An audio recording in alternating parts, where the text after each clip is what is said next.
All right, fact check this podcast, and I am back with Don, and we are going to do the next ways of the world. And tonight, where did you? Oh, I guess it was. It wasn't. I guess it was one of those that I kind of half-ass follow too. The historic vids account. It was just a little clip, and I'll pull it up right quick so that for anybody who didn't see the post earlier today on Twitter or X or whatever you want to call it, that might be watching on Rumble or wherever else. This is just a little clip.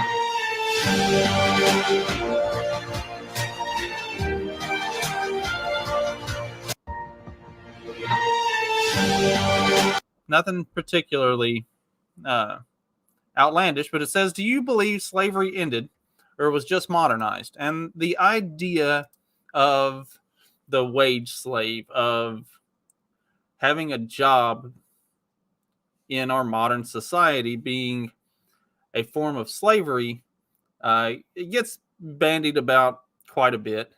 I see it more from the younger end of the millennial generation and Gen Zs coming into the workforce than anything really. But well, let's talk about it. I liked your post, your comments on it were spot on, and it was why I immediately was like, this could be the next ways of the world. Like talking about this idea that having a job is modern slavery.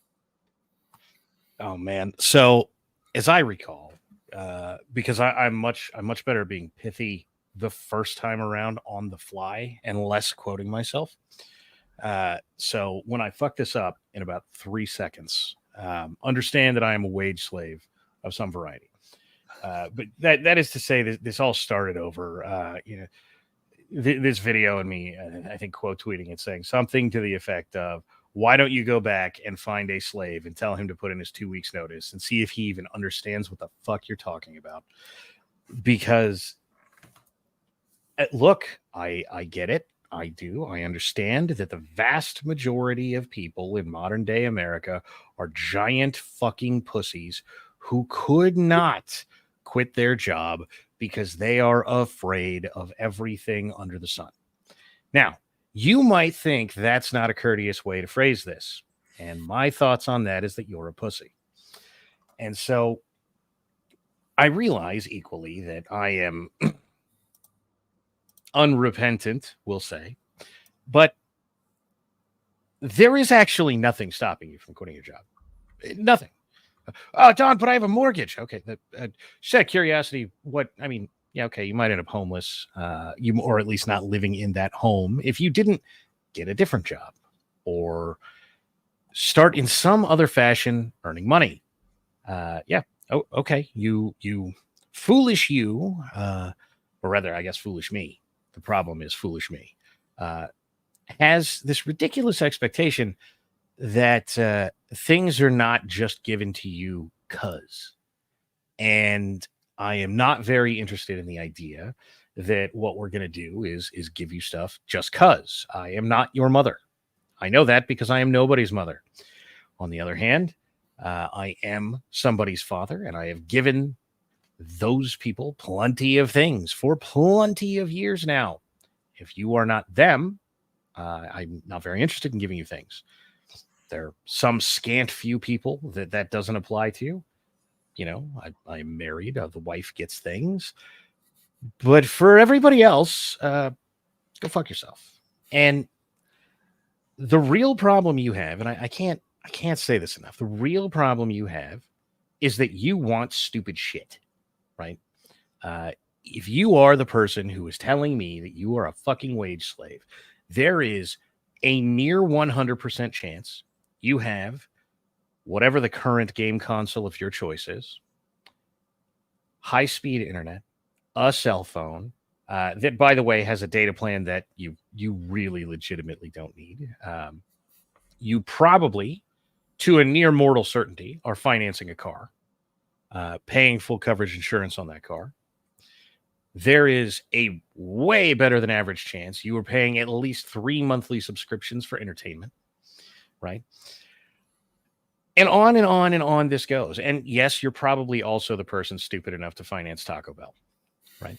Which, look, man, spend your money how you want, but don't tell me about how terrible and horrible life is and how much of a wage slave you are because you finance Taco Bell. All right. I didn't finance Taco Bell. I pay for Taco Bell if I ever buy it, which, look, man, it's cheaper than colon blow. Or, well, maybe not anymore, but once upon a time, you could just go get those nachos and a giant bucket of that cheese. And I promise you, everything was coming out. And fine. If you want to go eat Taco Bell, as a premise, go ahead. If you want to finance it, even worse. On the other hand, dear all of you who spend your money as though you're a 13-year-old that just got given a credit card that mommy is going to pay for every month, I don't care. I don't. You're not a fucking slave. You're an asshole. See, there's a lot in that also comes back to one of the things that I see regularly that pisses me off, and that's that comparison of, your parents did this back when they were your age and could afford all of this stuff, and now you can't. Well, yes, inflation and all of that stuff is a problem, but also you can't afford all that stuff because you have all of the things that you just talked about. You have a car that you're financing, that you don't need something that, like, every time you see one of these younger millennials or older Gen Zs crying and bitching about how they can't afford the apartment that they're living in and they can't afford any of this stuff and blah, blah, blah, blah, blah. It's always some really nice looking fucking apartment. Or they're filming it from their car that is a really nice looking car. Right. And they've got really, really nice looking clothes. It's like, you don't need any of that shit. Filming this shit from your 3-year-old or less Audi talking to me about how you can't afford shit. Go fuck yourself. You're probably brand new iPhone or brand new whatever, whatever the latest phone is, like wearing designer clothes. My entire wardrobe comes from fucking Sam's Club. Like, like I have an iPhone 12 because I couldn't get one older than that. Last time I swapped out my phone when my last one broke. Like, I have whatever the oldest phone is that I can just pay for. Like, you know what my upgrade plan is? It's been the same for 10 years. I keep the insurance on the phone that covers manufacturer defects in perpetuity, right? And so eventually these pieces of shit give out from planned obsolescence reasons. So I hand them $100 and they go, well, we don't have the newest generation phone available, but you can have last generation's phone for $100. Okay, it's how oh man, what was the Samsung notebook phone? Whatever the fuck that thing. I think it's the Note, actually. Yeah. I don't even know if they still make it. But I bought one of those a million years ago. And then the first one, right? When I insured it out because it died after 4 years. They were like, "Oh, would you like a Note 4?" Sure, why not? My wife, the last time she upgraded her phone, she didn't even do it. AT&T just sent her a new phone, and they were like, "Hey, your old phone is completely obsolete. Within the next 3 months, it won't even work on our network anymore. Here's a phone to replace that one so that you can continue." Just send it to her, unsolicited. They're like, "We're about to take your phone out of service entirely, so here's a new phone so you can continue to have service." See, that's the upgrade plan. That's what I'm saying. In fact, as it is, I was just discussing with the wife, I don't know, 3 or 4 days ago, that I am about to just shut off service to all the smartphone bullshit and just move back to flip phones because they're dirt cheap. And you know what the primary difficulty is? Texting. That's it. But you know what? I lived through T9 Word the first time. I'll be fine. Oh man, I could tap the hell out of some buttons and fire off a text message with the old brick. Right? Oh man. Ah, if they only still made them. Right? That's like I I bought a razor when they were brand new and like top of the line. That was the thing to have. I bought one, just bought one, paid cash for it. I had a decent job at that time and didn't really have bills otherwise because I was in college, and so I bought one. And then I also bought a brick in case I ever needed another phone for some reason, like because the razors were flimsy flip phones and they were nice and they were cool, but also they were prone to breaking. So I also had a brick, and the like you talked about, I had the insurance plan. So then I always had the brick in the event that my razor stopped working for some reason. While I waited for the new one to come in, I had a reliable phone that you literally can't kill, and like it was always available. I definitely moved to the brick when I went back to construction, as it were. I had some, I don't know, one of the like first LG flip phones, that big giant silver brick looking thing, and I broke that thing like 6 times, and so I just pulled the old brick out of the closet that I had previously been using, and I went in and I was like, "Can I just activate this thing?" And they went, "Yeah, sure, fine." You know what? I broke that thing 100 times, and then I clicked it back together. I got a phone again. That's I would always so I was bad about putting my phone in my front pocket, and I'm the right height that I hit my thighs on things, and Yep. so I would always and I would feel it too, like crunch into my thigh, and it's like, fuck, there Yep. goes another one. But never once. It didn't matter what I ran into. It would break my leg before it would break my body. Right.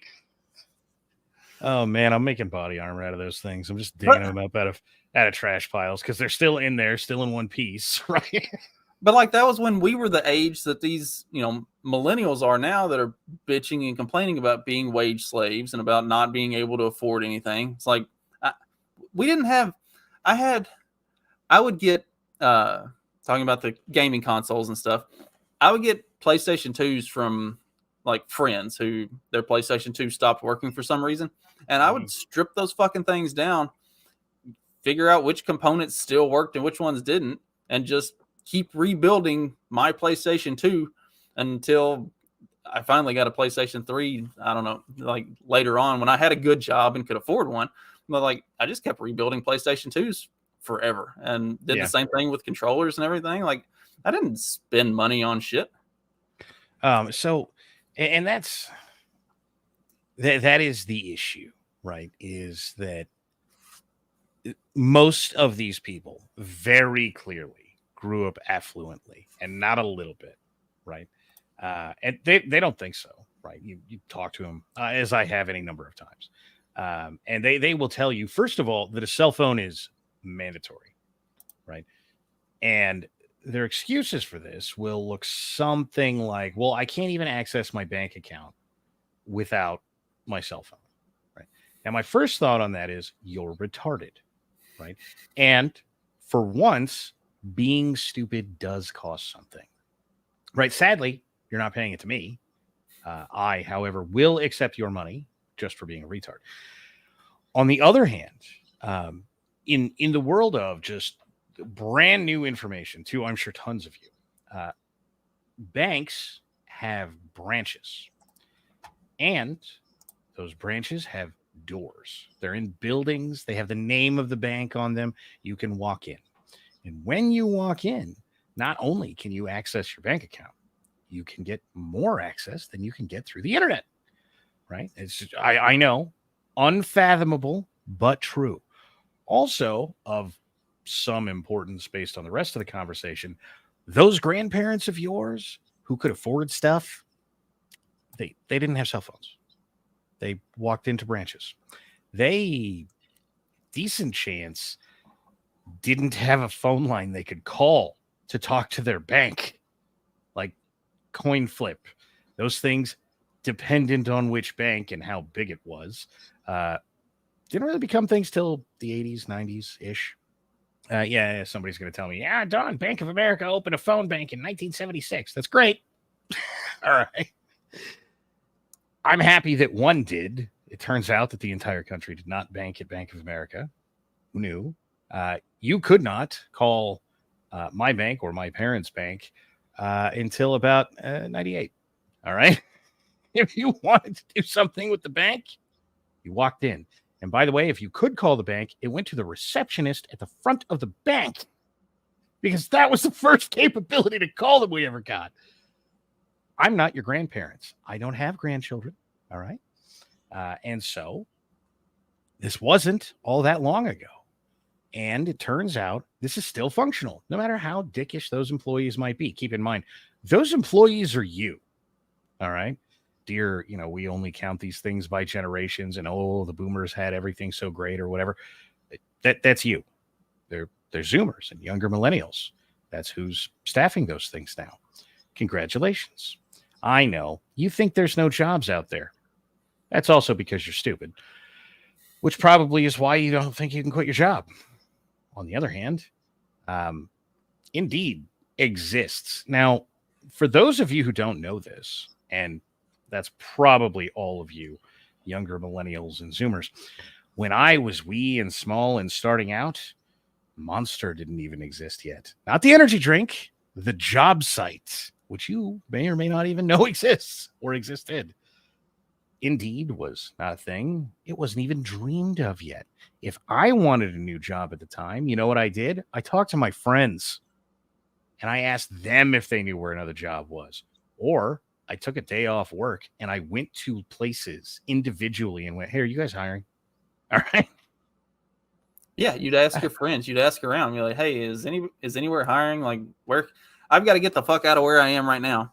How do I get, like, what do y'all have going on? Are you hiring? And talking about that, like, the fear of quitting your job because, oh my God, you might go without a paycheck for a couple weeks.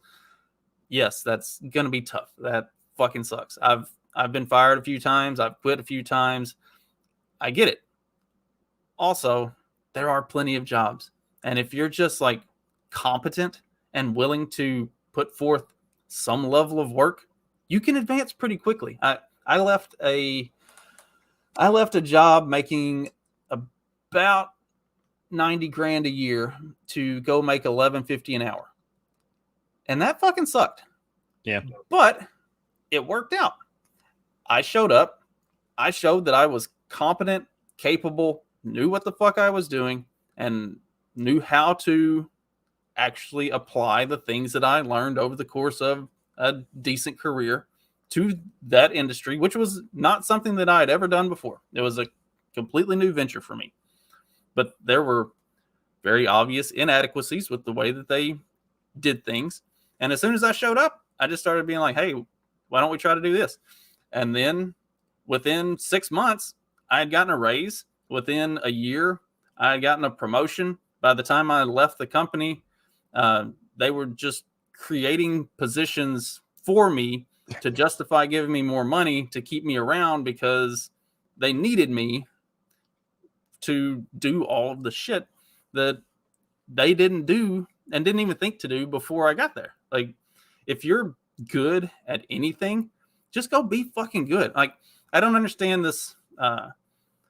This younger generation seems to have some sort of a mental block against just being fucking good at stuff.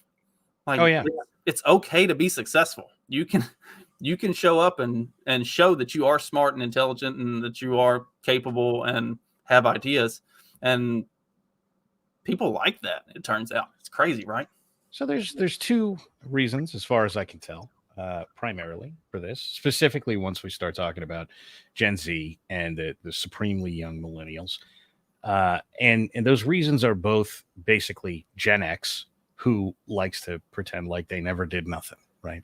Yes, you were all a bunch of just super cool hipster douchebags who ran around and told everybody about how everything was gay all the time and being this fucking nihilistic superhero was so fucking great. And congratulations, you created the younger millennials and Gen Z who think that being this nihilistic fucking shitheel is great, except you didn't pass on the work ethic that you motherfuckers had, right? And I say had because it's waning for sure. You know, I listen to plenty of Gen X bitch about dumb shit like ever having to work in their entire fucking life. And congratulations, your creation is alive. You now are Frankenstein, right? You have this thing and you don't like it and you're very mad at it. But you stay these nihilistic hipster faggots about everything, right? And the reality of this is it's not all of Gen X. Yeah, the internet hashtag not all. But here's the thing. The portions of Gen X that passed along the work ethic to their kids, do you know what they're all saying right now? Oh, my kids will be fine. And they're right. Their kids will be fine. Their kids will figure out something to do. Their kids will figure out something to carry them, take care of them. They will probably be managing all the rest of you little doomer faggots. And if they were particularly lucky, they didn't grow up with a cell phone at age 5 or any of that other stupid shit. And they found out you actually don't need all these things, right? And that the rest of you are paying for them for the express purpose of paying for them. And they're going to go through some financial hardship like everybody else. And then they're going to be fine. Because they're not going to go out and say, well, I have no money. I have, nothing that I can, reasonably entertain myself with. So what I need to do is get a credit card and buy it, right? Because that's not going to be a necessity for them. By the way, it's not a necessity for you either. It's just a thing that you do to yourself to cause yourself problems. This is so freaking true that I can't even imagine any of the people who make these general complaints living without air conditioning. All right. Now, look, whether you like it or not, air conditioning is fucking expensive. And that is true on any number of levels. Right. Now, I know. But Todd, there aren't even houses without air conditioning. I'll find you one in 10 minutes. They're out there. You're just not willing to take them. You're not willing to accept any hardship in your life of any variety. And what you do is you look around at people who accepted a ton of hardship for a long time, got through the hardship, and now have things to show for it and go, well, I just shouldn't have to accept the hardship. Well, congratulations. You are, in fact, the snowflakes that everybody accuses you of being. That is the problem. You know, at least 5 times a year, somebody post some shit on the internet that I invariably see that is talking about how you can't afford a house wherever you live. And the first thing that happens, is that I show them a house they could afford. And the second thing that happens without fail is they give me 57 reasons why they can't accept that house. And what is that? That is all the evidence in the world that it's not that you can't buy a house. It is that you can't buy whatever you want. And nobody can. Elon Musk can't buy whatever he wants. He's a lot closer than all the rest of us, but he can't literally buy whatever he wants. You know how I know that? Because if he came to me tomorrow and asked to buy my son, I might shoot him.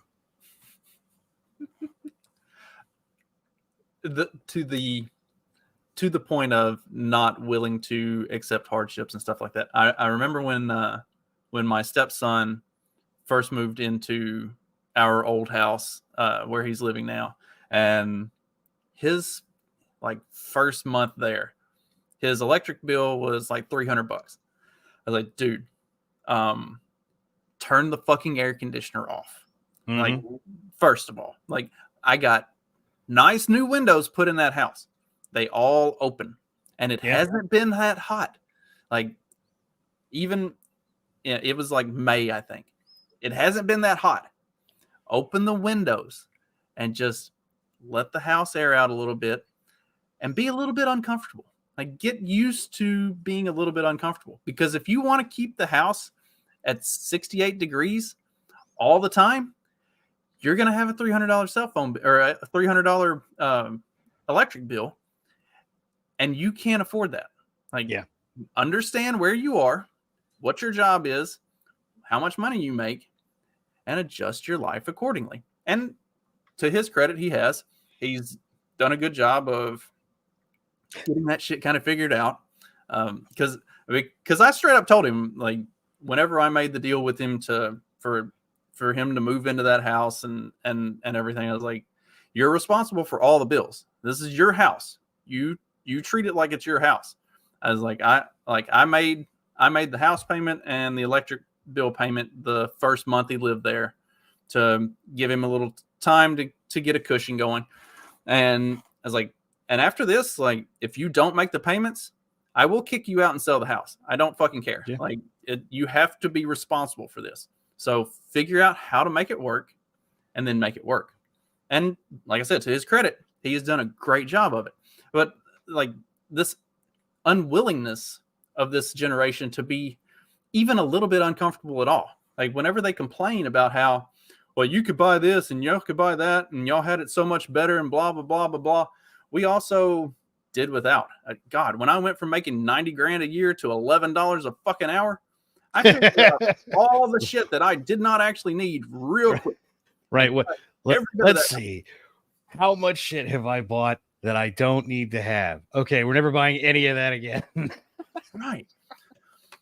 Like, there are ways to make it work. God, like, when my wife and I first got married, like I said, I was making $11.50 an hour. She was making $10.50 an hour with 3 kids in the house. Yeah. And we figured this shit out. And within a couple years, we were both making more. We were both able to start like putting money aside and having some savings and building towards a future and stuff like that. Like, just with a minimal amount of what do we not have to have? Where can we make some savings here and there? Like, it's not impossible. In fact, it's very, very possible. You just have to be willing to step back a little bit. Like, I don't know where this idea came from that you're going to go to college, and when you get out of college, you're just going to get this job that pays for everything you ever wanted. Like, I got out of college and got a very good job right off the bat. I didn't have any preconceived notions that I was just going to instantly be able to afford everything I wanted. I still had to budget. I still had to figure out, what's important and what's not. I mean, like, I don't understand where this, okay, so I do understand where it comes from. It's the helicopter and lawnmower parents who have just cleared every obstruction from their kids' lives and sent them out into the world unprepared to be adults. Yeah, no, absolutely. On the other hand, there's a thing in chat we should address, because there's an answer to this question. It is not the answer that people generally give, right? Whatever happened to the starter home? There are millions of them. That's what happened to them. People don't buy them. They sit on various MLS sites for years, right? There's one in the town right next to me that's been on realtor.com for I think the last time I looked a couple of months ago, like 300 days. All right. It's not amazing. It's very small. It's pretty old, right? It doesn't have modern amenities of any variety, right? I think it has a wall unit AC system. It has 100 amp panel at absolute most in the electrical outlet. It's like 900 square feet at most, right? And I think it's 2-bedroom, 1 bath at 900 square feet. It is a little teeny tiny garbage place that's like 150 grand, right? Now, don't get me wrong. Oh, but Don, a million years ago, it was, I don't know, $25,000 or whatever. Yeah. Look, just compare the inflation, and what you're going to find out is it covers 80 to 90% of that price difference. And some of that price difference is, in fact, because a town got built up around this place after it was built. And so now there are more things next to it than there were 30, 40, 50 years ago, whenever it was that they built this thing. These things exist everywhere. The last time that I went out and made one of these threads on this subject, I found a house in California, not just California, Southern California, for $50,000. You know what it is? It's an old beat up cabin, right? It's 850 square feet, 2-bedroom, 1 bath. power and flowing water, which, to be fair, I'm somewhat surprised, but California is pretty good at mandating that, so I guess I shouldn't be. It is a hell of a commute from anything in the city, right? But you're ready to give stuff up, right? Well, you'll just pay the difference in gas. You're going to pay the difference between a $50,000 house and a $750,000 house in gas. What are you driving? How many gallons to the mile are you getting? Right? But then I can't live right next to my friends, and I'm not 15 minutes from Starbucks or whatever it is that's your favorite thing to put in there, and on and on and on and on and on. Yeah, you're right. You're not. You're not going to be able to have everything just because. You want a starter home? Go buy a starter home. Some things you better expect out of a starter home. It's not going to have every modern convenience. It's probably not even going to be in the nicest neighborhood. It doesn't have to be in the straight ghetto, but it will not be in the nicest neighborhood. It will not be large. It will not have a 2-car garage. You will be lucky if it has a detached garage on the property. You might be lucky if it has a fairly large shed in the back. You will be pretty damn lucky if that same house has a roof replaced in the last 10 years, right? They're out there. Those houses exist. People don't buy them, right? And every single time, to the point that somebody came to me with, to be fair, a relatively, for the area, low price that they were looking to buy a house in San Francisco, and told me no such house exists within driving distance of the city. You can't do it. It's not possible. It took me about 30 minutes. The hardest search by far that I've ever done. I said, well, what is the area that's acceptable? Right? All these ridiculous qualifications. I had like 5 options in about 30 minutes. All right. These things are out there. You could do it. You don't want to. I am not a superhero. I do not have magical powers to get to NMLS lists that you don't have. I used realtor.com. That's it. Right. And by the way, if it gets too tough, Zillow exists. It's fucking garbage, but it is there. Right. And occasionally it has stuff that Realtor doesn't. There's all kinds of stuff you could do. The vast majority of you, right, if you wanted to know whether or not the next movie or video game of your preference had leaked documentation in the last 30 minutes, you could find that in 5 minutes or less. The application of those skills to finding a house and accepting that there are, in fact, trade-offs, and that if you wanted a starter house, you would get one. It would have starter house problems. Those things you don't do, right? And this is how I know that it's about bitching, right? I'm a slave because I can't find a starter house. All right. Well, again, San Francisco, right? Now, to be fair, that guy wasn't looking for a starter house, and he had a fairly large budget. I won't publish any of his personal related information, but even still, right? There are places. And by the way, there were places for substantially less than he was looking for. And his answer was, look, man, I don't want to live in that neighborhood. I know I could live there. I don't want to. And I went, okay, so first of all, what we need to do is accept that you don't want to live here, right? And that's fine. You, by all means, tell me you don't want to live there, right? I'm not moving to Oakland. I'm with you. There's places I won't live. I'm not going to live in Oakland. It's not going to happen. No way, period, no matter what. On the other hand, I don't need to live in Oakland. I have scheduled my life to never need to live in Oakland. I've been to Oakland all of once, and I took a black guy with me so I didn't get stabbed. All right. And it worked. And it mattered, as it turned out. I turned a corner, and there's 3 black guys who all started to bow up because Whitey was here. And the black guy walked around the corner, and they went, oh, you're with him. Okay. Never mind. Right. You must be here to buy drugs, because that's the only reason white people come to Oakland. Right. And so, yeah, okay. I get it. You're not going to have all of the things you want. Accept that, right? I did.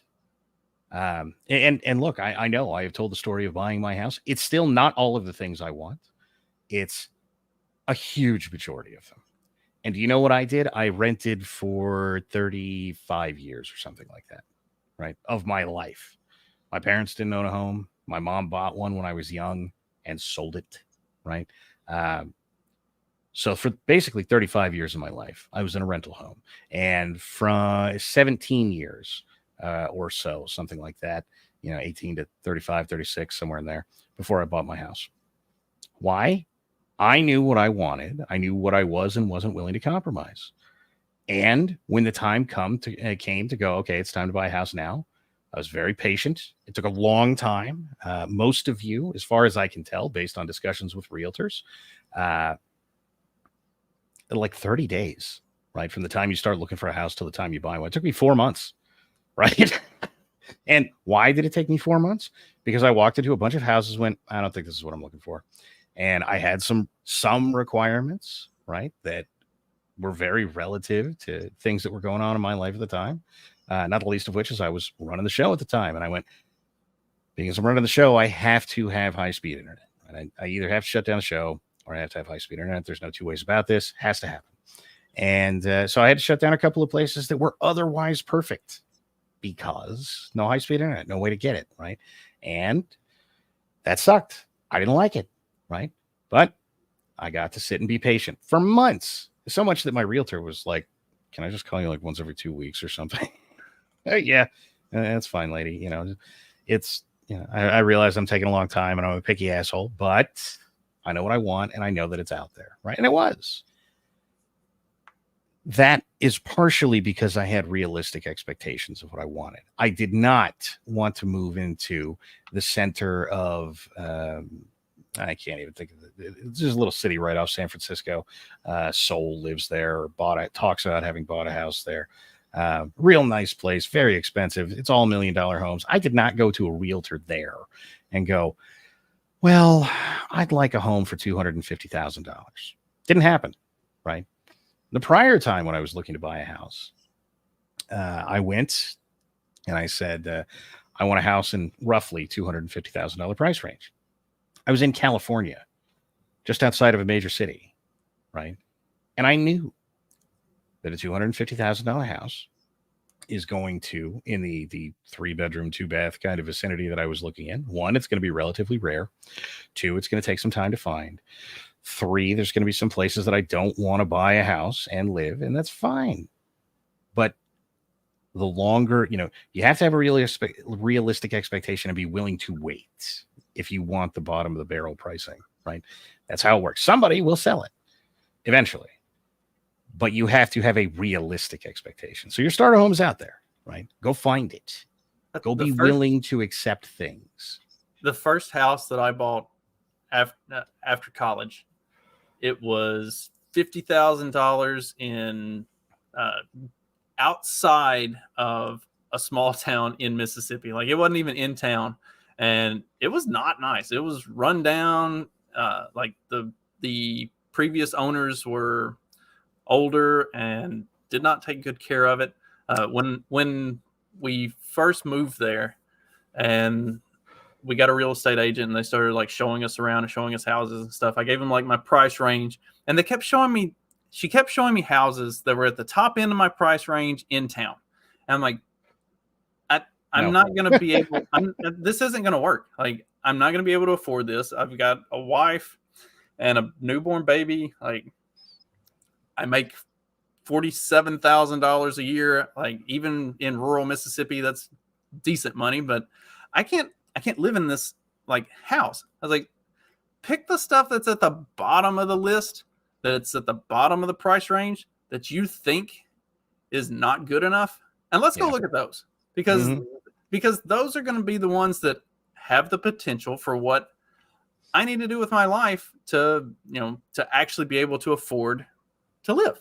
And like I said, we found one, $50,000. It was not in a particularly nice little area, but what it turned out, all the neighbors were super fucking nice. They were the just salt of the earth, best people in the world. And it also turned out that there was a big chemical company that had a massive plant right across the road. And within a year of moving in, the plant decided that they wanted to expand, and they bought out everybody in the neighborhood. And Yeah. I got over double. I think I ended up getting like $120,000 for a $50,000 house. And then we were able to afford to move into one of those nicer neighborhoods in town. And you know what I did when we did that? I was like, show me the shit that you won't show anybody else. And we found a house that it was owned by a doctor who had moved to the Gulf and had rented it out to somebody, and they just straight destroyed it. And like the carpet was wrecked, the kitchen was wrecked, and they were just the doctor was just trying to get rid of it.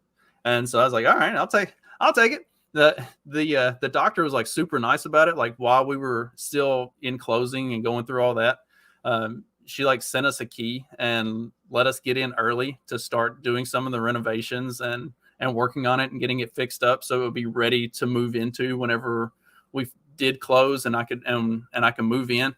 And we turned that into a really nice house.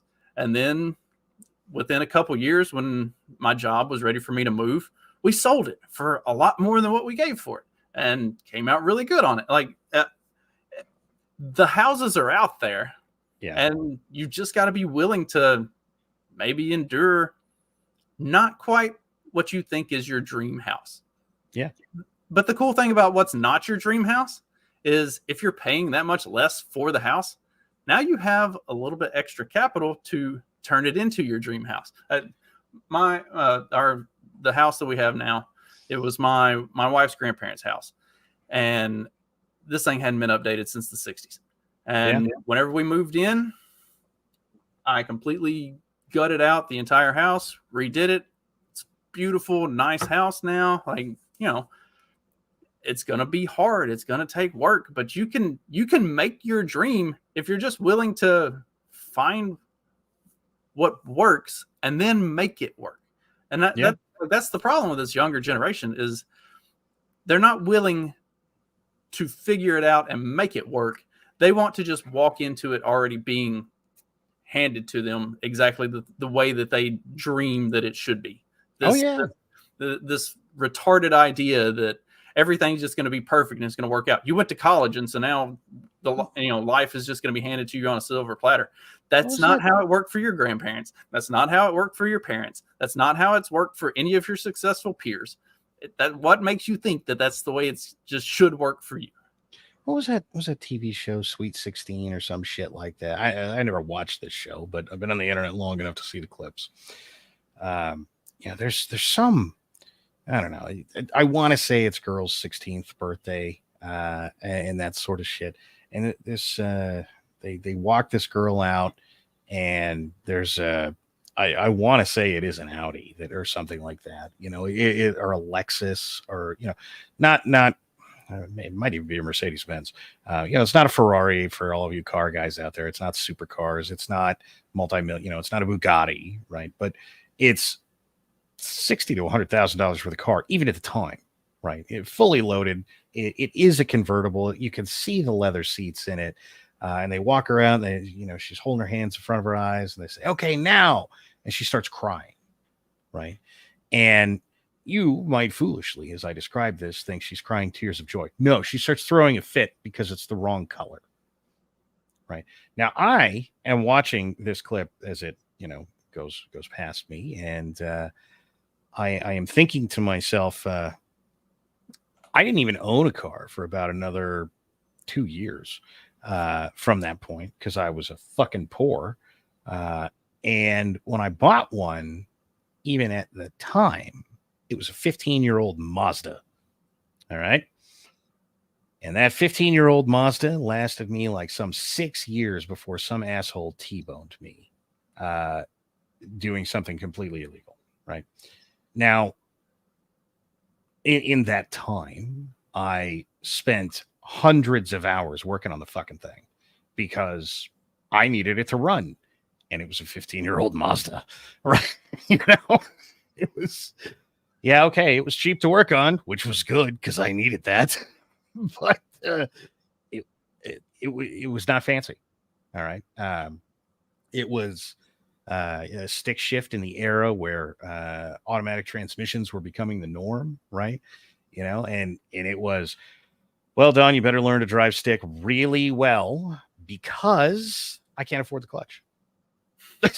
Unironically, that was it. I can't afford to replace the clutch, so I better learn to be nice to this thing. And it's, if you think the policy's changed, I've got a 12-year-old Mazda in my driveway right now. All right. Well, it's funny you mentioned that. My wife just bought a '02 Mustang, which is also a 5-speed, from a neighbor, and we're working on getting it fixed up. So we've got just an extra car. So if like something comes up and us or one of the kids needs a vehicle, we've got something that we can just use. It gets you from point A to point B. If you got to go to work, you got to, whatever you got to do, you can do it. You can make it work. Like, I think she gave like a couple grand for it. It's a very nice car for what it is. And like I said, I mean, I'm replacing a few things on it. She's replacing a few things on it. I think between the two of us, we've spent like $120 on all of the things that we need to make this a very nice car. And like, it's, and I think, as we've talked about before, having good connections, it could use some paint work. So the paint is faded in some spots and in rough shape. You can't see it because it's dark, but through that window right there, there's literally a paint shop over there. Our neighbor has his own paint shop, and he has told me if we need to paint anything to bring it over, and like we'll do it. So Yeah, like at cost, like who and what go a long way. That's another problem that a ton of these kids have, right? The vast majority of people I see making this complaint are just intolerable shitheads, right? Like, spending more than about 30 minutes with most of these people makes you want to punch them in the face. All right. You know what your network doesn't do when the only people that you could be around are the kind that won't punch you in the face for being an obnoxious shithead? Really anything. All right. There's no time that you're the obnoxious shithead and everybody's like, man, we should call up Bob, that guy that we always want to punch in the face, and tell him about this great opportunity for him. Right. It just doesn't happen. And even if you are that rare, pathetic weasel whose parents are the network that you're relying on, and so your parents' friends are trying to do this for you, you know what they're not offering to do? Anything for fucking free. They'll make a recommendation to you. They'll tell you about an open job. They might even tell you about some house they heard about one time that was for sale. But so much as bumming a ride to get to that house is probably going to be difficult. All right. You need to be slightly more personal than complete pain in the ass. That's it. And by the way, in current year, slightly more personal than complete pain in the ass get you a long way. Well, and it's the same way with, going back to the modern day wage slave thing, like making the best of the situation that you're in, whatever it is, will take you a long way, not just in that job, but to open up other things for you. Like people change jobs all the time. And if you get in good with a good boss, when they move up to something bigger and better, they take you with them. It's why I'm in the job I'm in right now. Like my last job was not bad. It was a good job. My boss there got an opportunity to move up to something much bigger and much better, and called me and another guy to his office. And before he officially gave his 2 weeks notice, he was like, hey, I'm about to take this other job, and give me about a month, and then I'm bringing y'all with me. Like that was the conversation that we had. Like, if you make yourself useful, make yourself, let people know that you have something to contribute. If it's not you that moves up yourself, the ones who do will take you with them. Like people want, especially in the modern workforce, people want people they can trust, because you don't know what you're getting into all the time when you do move to another job. And if you get there, or especially like in his case, he knew that where he was going, they needed people, and they didn't just need bodies. They needed people who were competent and knew what the fuck they were doing and would do a good job. And he wanted people that he knew personally and who he could trust, so that when they came, he knew they could start building that culture once they got there. And it goes a long way. It does, but this goes to another thing that, by the way, I can't even begin to explain how difficult this is to get across to so many people. Right? If you work for somebody and that somebody, you do good work, you're, again, more personal than a complete pain in the ass, right? Low bar, very doable, right? You don't even have to be very exciting. But if you can stand, next to a guy, I don't know, back in the old days, we'd all go stand outside in the smoke, because I came from California that started that shit first. But if you can stand by the water cooler, whatever it is that, all of you wages do, then you're pretty much there already, as long as you also do good work. Now, understand that doing good work does not mean being slightly better than the worst person in the office. Okay. I know you think that is the case. Many of you, I can't imagine how many of you. Well, Dodd, but like, there's this guy who doesn't do anything, and I'm better than that. Congratulations. There's dog shit. There's that guy, and then there's you. All right. And then there's literally everybody else. Okay. You need to at least be in the everybody else category. And if you're going, well, but there's two guys who are worse than me, you're doing it wrong. And unless there's three guys at this company and there's two guys who do it worse than you, you're doing it wrong. All right. In fact, if you were arguing how close to the bottom you are and whether or not that's good, you're doing it wrong. You should be going and trying to figure out how to be doing it better than everybody else. Now, I know you have been told by the Voshes and who's that idiot in Los Angeles that bought $1 million house? Hassan Pikers of the world, that working hard gets you rewarded with more work, because capitalism is here to take all of the monies from you and make sure that you do all the works and meh.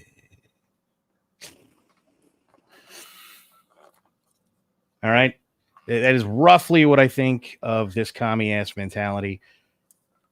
Yeah, okay. You may or may not find some boss in your life who is that shithead. His name will probably be Hassan Piker or Vosh.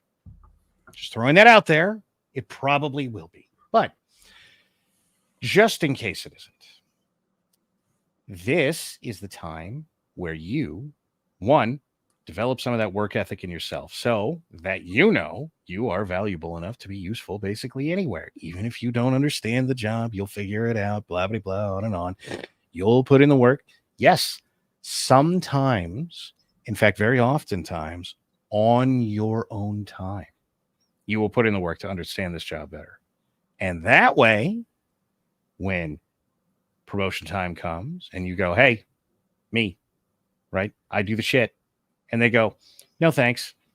You do precisely what I did. The only time in my life that happened to me. This is my 25-minute notice. I'm going to go collect my shit, and I'll see you later. Oh, no, you got to give 2 weeks. You got to give me a promotion. And then I will give you 2 weeks. Do you understand me? For the next paycheck, I will get promotion wages. That's it. That we even had to have this conversation means I don't need to work here.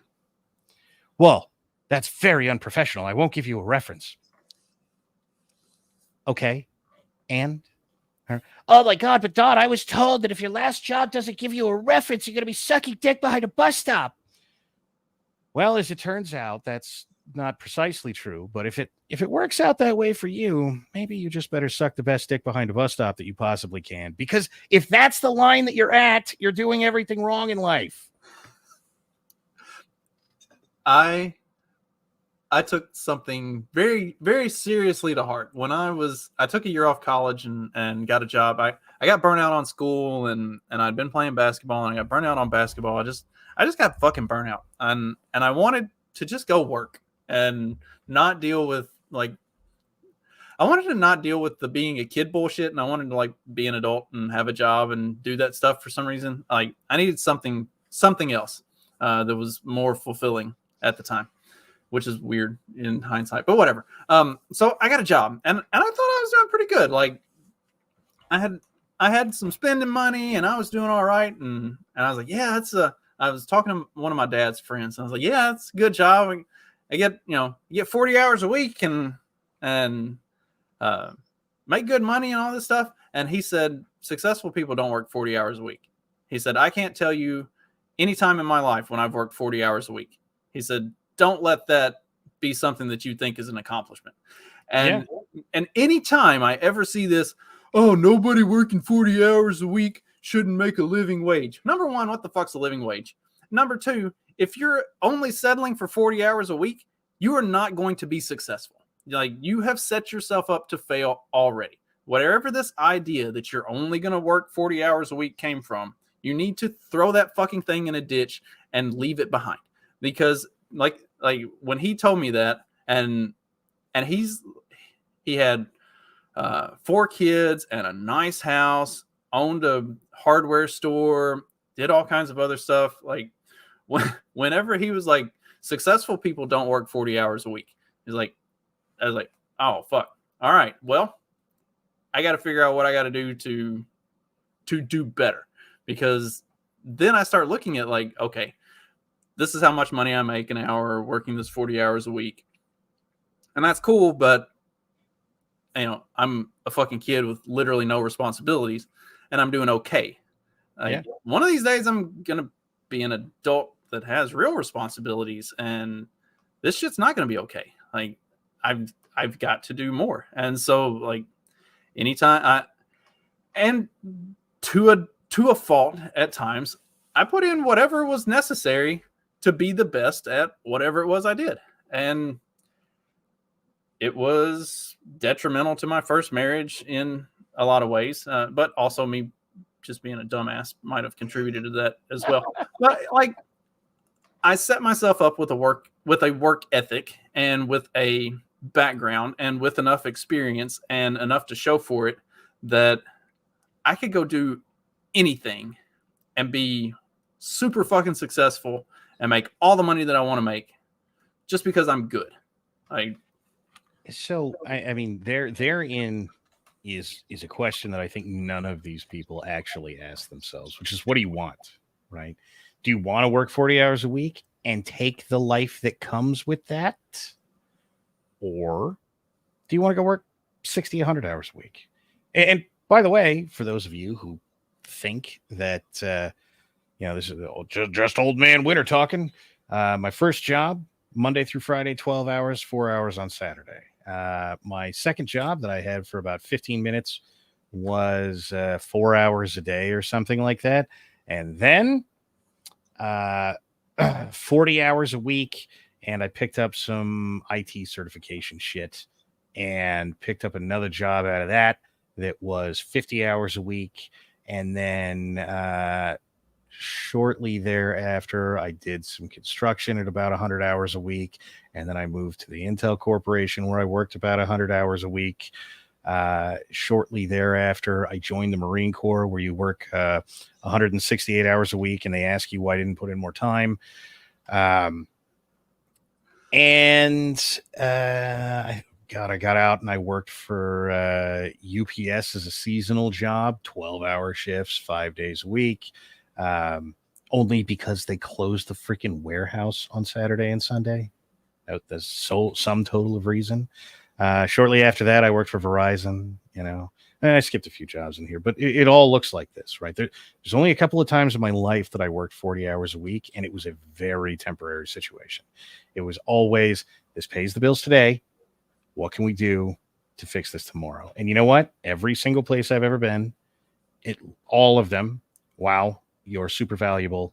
Why are you leaving? right? Even the places I have gotten fired from have had team leads say, I can't believe they're letting you go over some stupid shit, which, to be fair, was usually my mouth, right? Which, by the way, right back to the personality discussion, right? Lesson I got to learn the hard way. I'm not just telling you that it works this way. Seriously.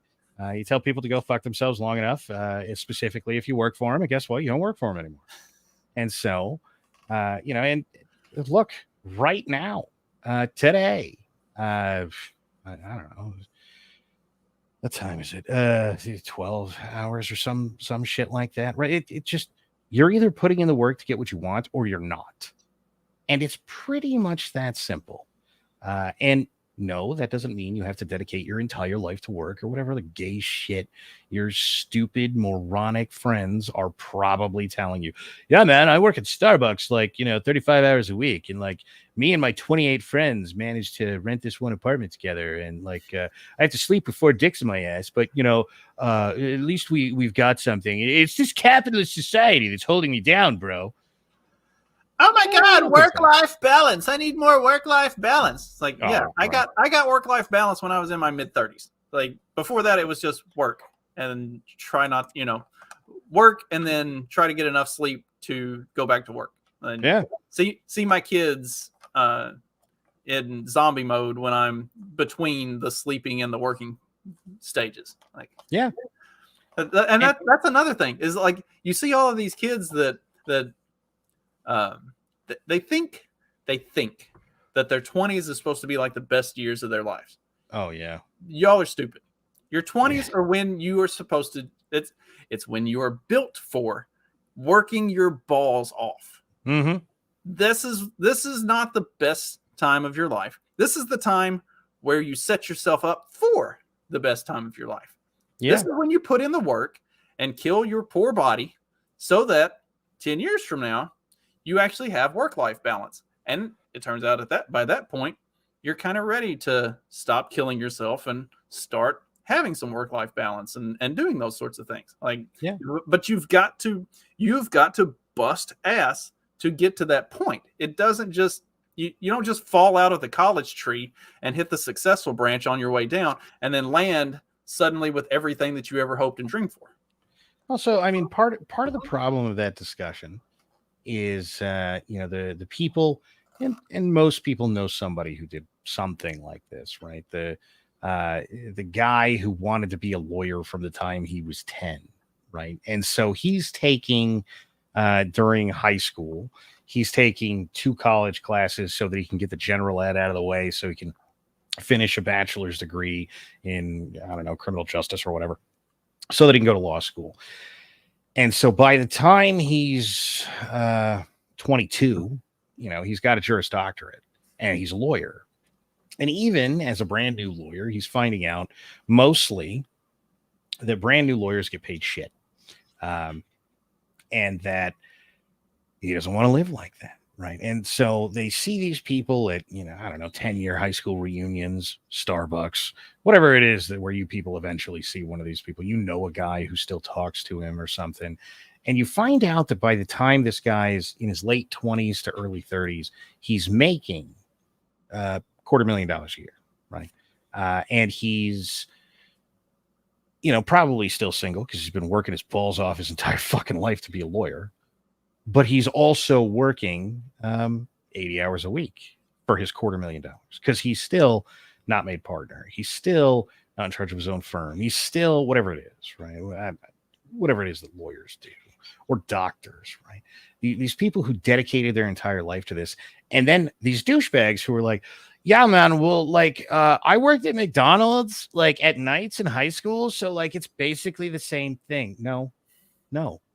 As it turns out, dedication to be able to buy a quarter ounce of weed every week was not, in fact, dedication to a profession.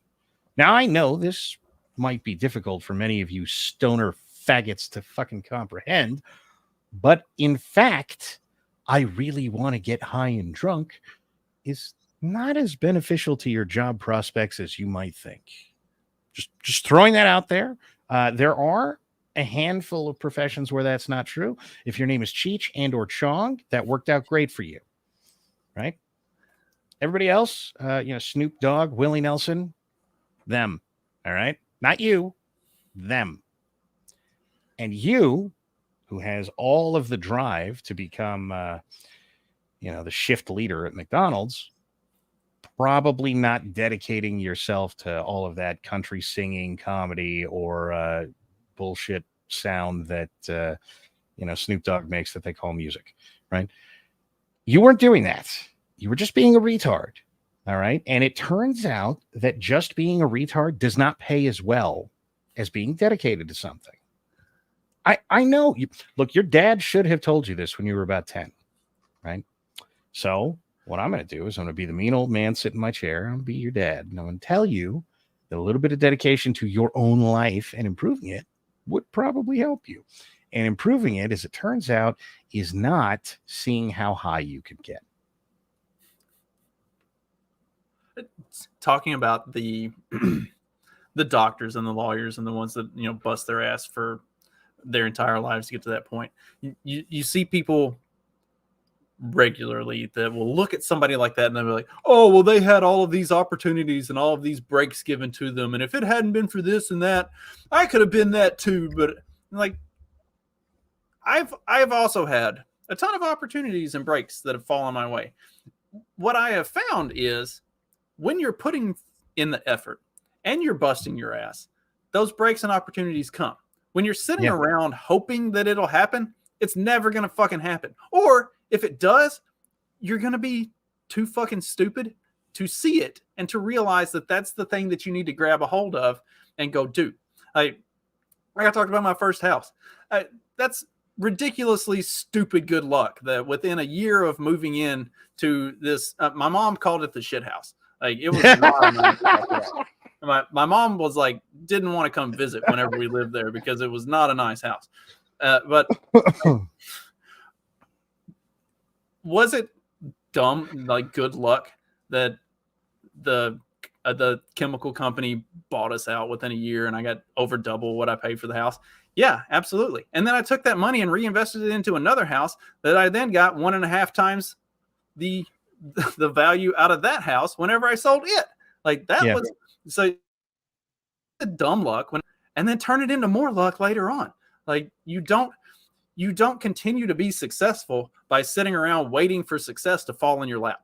It's not going to happen. You're not Isaac Newton sitting under the tree with the apple going to fall on you and give you all of the knowledge of how the universe works. Like that's not going to happen. So my favorite example of this, specifically because we're doing what we're doing, is the number of people who demand that any relatively new to them popular podcast that they have never heard of before is a CIA AstroTurf psyop because they just appeared out of nowhere, right? And there's a great moment where this happens to you as a content creator, if you ever are lucky enough to get quite so big. And by the way, it doesn't take much. 10,000 subscribers, you're CIA funded psyop. Promise. Because you see, I was a CIA funded psyop, or the Jews, or Mossad, whatever. Right? I was getting paid by George Soros, or who's that WEF idiot, right? Him too, right? Which, by the way, mostly I just want someone to tell my bank that that's the case, right? And to just adjust the numbers accordingly. But the guys that I saw this last happen to is the Sean Ryan show, right? Is somebody I know posted some link to the Sean Ryan show, and underneath was 50 to 100 comments about how this guy just came out of nowhere and he had 1 million subscribers in like no time. Now, I personally, by nature of Sean being a friend of a friend of a friend, or a friend of a friend, I guess, have been aware of the Sean Ryan show for 4 or 5 years now, right?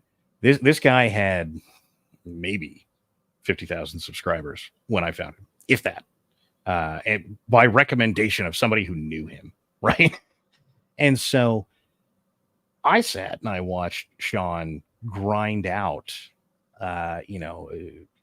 Navy SEAL tactical videos and like this is the fundamentals and this stuff, and it really wasn't working for him, right? And then he started doing this interview podcast and went from like 75 grand to about $1 million in like 6 months, right?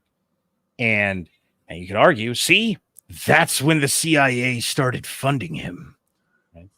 Now, the best part about that would be that Sean, in fact, worked for the CIA at one point, so they've been funding him for years before. But no less. You think they started funding him the moment that he started talking about all of the shit that gets you banned off the internet? I don't know about that, right? Maybe that's just not the case. Maybe it is that, quite literally, my view of that show went from like, man, like, okay, you're not saying unhelpful shit, but like, also, who fucking cares? To, man, I could watch this. This is pretty good, right? And just being able to recognize that went, yeah, that's why he's successful. That, and he's not quite sticking it in the eye of YouTube as hard as I was, apparently. But then that also goes back to some of the concepts that we talked about earlier, being useful, being contributory, not being a stick in the mud or a complete asshole. Like, figure out what works and figure out what people actually want, and then deliver. We talked about competency earlier, just being competent and figuring it out and understanding what does and doesn't get you there. Put in the effort to get there. Learn to wing it. All right. Let's just take that base piece of advice and run with it.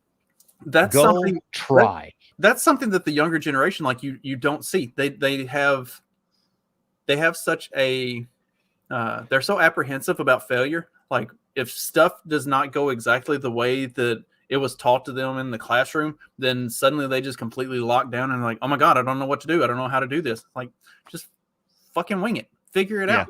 Like, life doesn't stop because the classroom environment is not being perfectly mimicked in real life. Like, now is where you show that you have actual critical thinking skills and problem solving skills, and you go figure it the fuck out. Wing it. So be ready to fail a lot. And by the way, if you fail long enough, and you learn from those failures, you're going to get to a point where some obnoxious shithead kid is going to come to you and tell you how lucky you were. All right. Because you just had everything handed to you. How do I know? One, I was that shitheaded kid at some point. And two, I had shitheaded kids come to me and tell me how lucky I was and everything was just handed to me. Right. And how if I had to deal with the problems they have to deal with, like, I never would have made it. Right. And the thing is, there are guaranteed, some 20% of Zoomers who are out there right now, and we just don't hear from them, grinding their fucking balls off.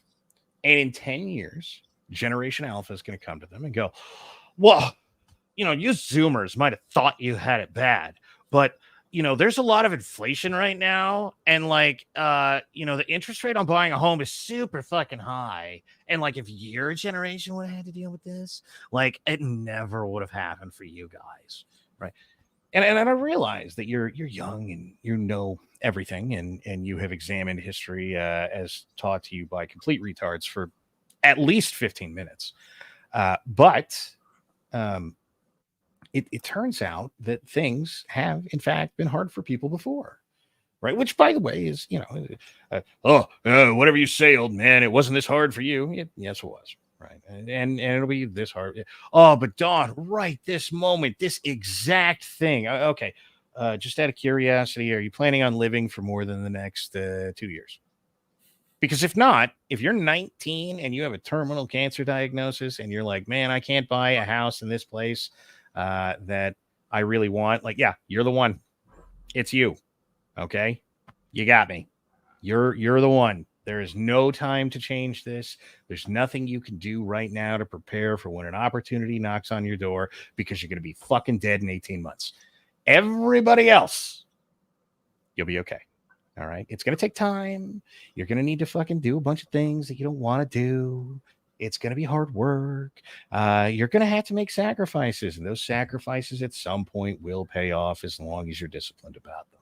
Right. And by the way, as long as you're disciplined about them, is a giant caveat. If you save money for the down payment on a house for a year and then you blow it on a weekend in Vegas, I don't want to fucking hear from you. Okay. I just don't. And speaking of, you're going to do a lot of things that you don't want to do. As long as you're not actually sucking dick behind a truck stop, you're probably doing a lot better than all of the old school slaves that you think your life is worse than. Which I guess to bring us full circle here, right? You really think there was a guy sitting around in the slave era going like, well, if you're just like a slave for a handful of years, bro, like, they just like let you out. And then after that, it'll be okay. So I'm sorry, Ivan. My bad. Look, man, if it's making you money, all right. But if you're doing this for fun, you should at least just charge. That's all I'm saying. No less, right? Go right now to any of the various slaves around the world and be like, so, just out of curiosity, what are your prospects in 10 years?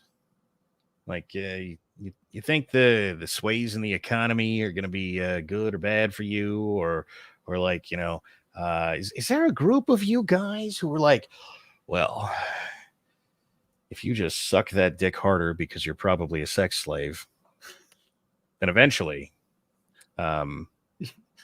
you could have a nice house. Yeah, is that what we think is happening? Is that the case?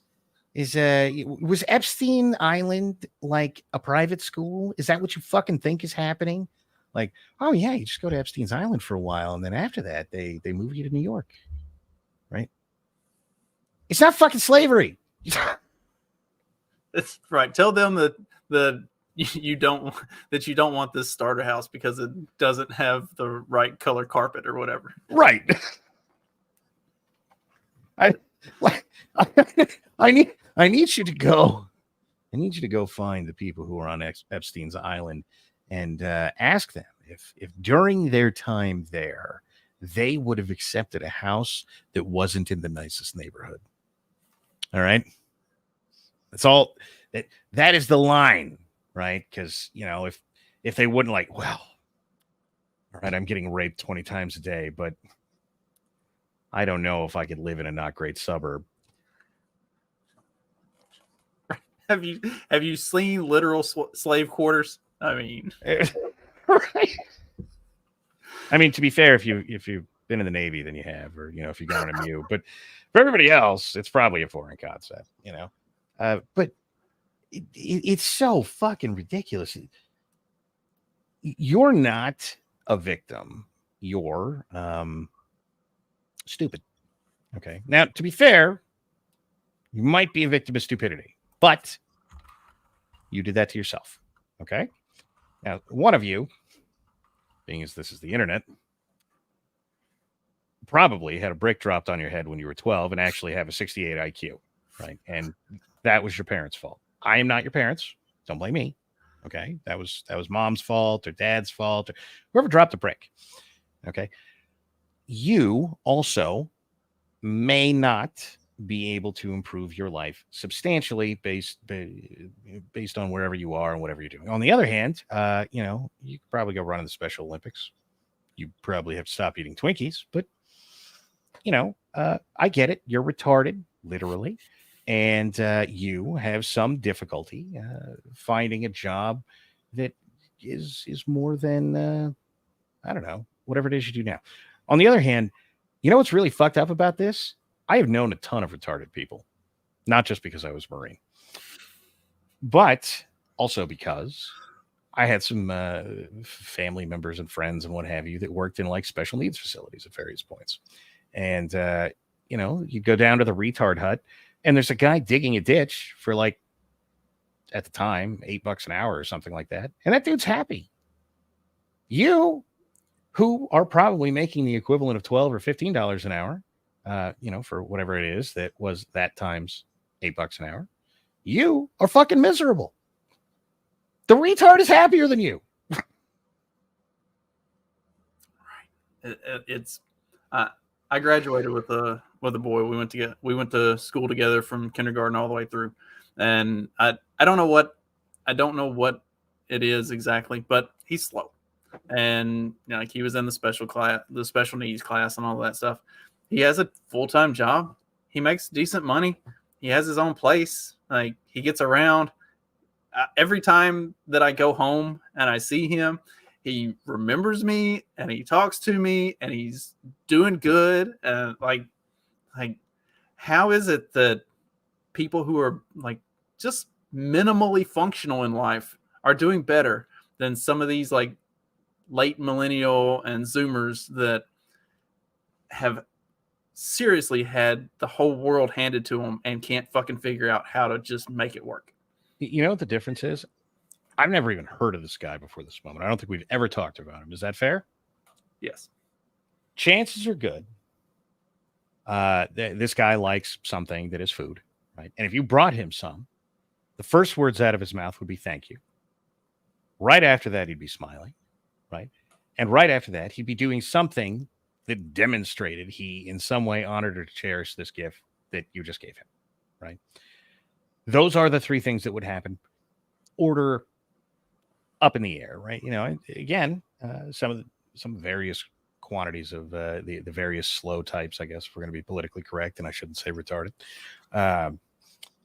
or moron, if that's more acceptable, right? So almost all of these people are thankful for the things that they have, right? And there's nothing in the world like seeing people who are at a place in life where life is a struggle. It is, right? You're in your 20s. You're probably fighting for what you got. Now, how much you're fighting reflects a lot how much you got. But no less, there's some fight in there, right? Either fighting, getting over being a kid, right? So how much does it matter if I call in sick to school? Probably none. School blows. How much does it matter if you call in sick to work? Matters a lot to somebody, right? And so, okay, we're square in that circle because none of you get jobs as teenagers anymore. Fine. You're sort of fighting whatever your personal demons are, right? On the other hand, many of these people, I see people who are complaining that, they're making $20 an hour. Now, I'll grant you, when I was a kid, $20 an hour was great money. You could live pretty well on $40,000 a year. Not in any way great, and yes, any outside of normal expense was a problem, but you could live pretty well. And you can't do that now. So let's roll it back to about when I was making $13 an hour, which is pretty close to an inflation translation, right? Not quite double, but it's close. At $13 an hour, as often as not, I came home and I went, I could still do these things. And I enjoy that, right? Now, those things weren't amazing and they weren't large, right? I hung out with my friends on Friday that lived in the same apartment complex as me. All right. This was not, I traveled Europe, none of that kind of crap. That one of us had cable at any given time, right? And so we could do things like watch, football or fights or whatever, right? And it was a reason to get together and BS and hang out. You know what? That was good. And we used to call this living for the weekend. And personally, I don't know what the hell you people are living for, because somehow you have all of that or at least the opportunity to have all of that, and still all you do is bitch, right? You act like the people who lived in a hut, and by the way, lived is doing a lot of work here because I've been to countries where people still live in fucking huts. Okay, right now, rather, I've been to a country. Sorry, and you know, I watched a 80-year-old man get up first thing in the morning, pull out a shovel, and dig probably about an acre by hand to till the soil so that he could plant in it, right? And you're upset that I don't know, Starbucks was out of vanilla this morning. Do you think there's a quality of life difference there, maybe? And by the way, that guy wasn't a slave. That guy was doing well for where he lived. I'm just fucking throwing that out there. Be happy for the fucking things you have, and you will stop having 90% of the problems you have. Be grateful for what you got. Show that you are competent and confident in what you do. And it's amazing how many things open up in life to make it a whole hell of a lot better. Yeah. If you think you are a wage slave and you are living like a wage slave, that's 100% on you. That is, nobody is making you do that. Nobody is forcing that life on you. Unlike real slaves, you chose that for yourself. It's all on you to figure out how to fix it and get the fuck out of it. All right, I think we covered pretty well everything I wanted to with this. So the thing is, right, before I let you end this, because I'll just fucking talk forever. That's my style, and I'm going to keep doing it. Right. The thing is, it's not even that hard to get out of wherever you are. Now, wherever you go might not be better, but it's not that hard to get out of wherever you are. All right. There's a very high likelihood, dear all of you in your 20s, that you know someone who will let you sleep on their couch for you paying the electric bill and for your food. Now, that might sound like shit, but I promise you, on the other side of it, you will have had the opportunity to find something else, to do something better. Want to know how I know? I slept on a friend of mine's couch in my 20s for the cost of his electric bill and part of the food. Okay? These things have happened. They will happen again. This idea that all of us had some great thing handed to us and that, like, I don't know, I bought a house when I was 18 or some other bullshit. Again, first house I've ever owned, sitting in it right now. All right. That's not how it was. That's not how it is. It's not how it's going to be. Yes, you may know somebody specifically who works for their parents, right? That has, I don't know, 50 grand a year in spending money because their parents looked out for them and yours didn't. And that sucks. Or maybe yours couldn't. And that sucks. Mine couldn't, not because they didn't want to. They did what they could and they did the best they could. And they had fuck all to give me until I was like 30, right? So we've done it before. We'll do it again. You could do it again. You just don't want to. That'll do it for tonight. Hopefully, thank you for everybody that was in the chat. Chat was great tonight. For everybody who was watching live, appreciate you being here. I will be back on Thursday night with Mark Metz. The original plan was we were going to be talking about Napoleon, but the new Dune movie came out, and we're gigantic space worm nerds. So we're going to talk about Dune Part 2 and probably tie in Dune Part 1 and more sci-fi shit, because that's what I'm prone to do when given topics like that. So tune in on Thursday night, same time, for Dune Part 2. If you haven't seen the movie, tune in anyway. We won't give anything that's going to be too spoilerific. Spoil all the things. Yeah. All of them. So that'll be Thursday. Let's see. I feel like I got other stuff going on, but I can't remember. So anyway, that's all I got for today. Thank you all for being here. Don, thanks again. This has been great. Hopefully y'all got something out of it. If nothing else, just be less of a bitch. It'll take you a long way in life. And have a good rest of your week. Later.